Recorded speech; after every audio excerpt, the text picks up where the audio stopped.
La permanence hivernale, en fait, c'est la deuxième saison que le labo organise ça. C'est comme un micro-festival, il y a plein de choses qui sont organisées, plein d'ateliers qui sont divers et variés.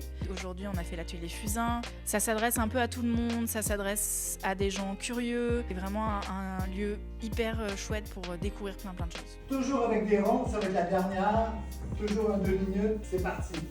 Pour apprendre à dessiner, la chose première, c'est de dessiner.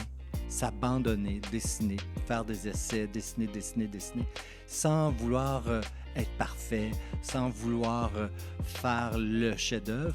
Je ne suis pas du tout artiste, donc c'était intéressant pour moi de découvrir et d'apprendre un peu à toucher à ce matériel qui est le fusain.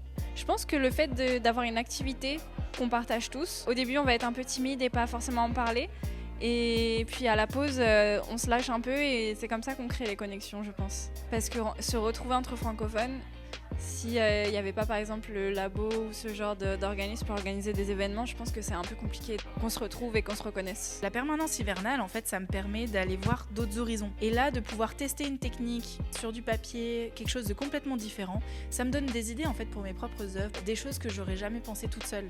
Pourquoi c'est important d'enseigner en français? Parce que ça me permet d'être qui je suis comme je suis et de le montrer. La culture francophone dans le Grand Toronto, elle est là, il faut la trouver. La permanence du labo, elle est vraiment pensée comme un ralentissement au cœur de l'hiver, parce qu'en fait c'est un peu une période creuse le mois de janvier, c'est-à-dire que là on revient tous des fêtes de fin d'année, il fait encore très froid dehors, il fait gris, le soleil n'est pas vraiment de sortie, et donc c'est un moment en fait pour venir nourrir sa créativité. En fait ouais, c'est pour nourrir l'étincelle, faire que les gens se rencontrent, en fait éviter l'isolation. L'hiver aussi c'est un moment privilégié pour prendre soin de soi, justement pour ralentir, parce que notre corps ralentit aussi, etc. Mais de faire ça de manière artistique.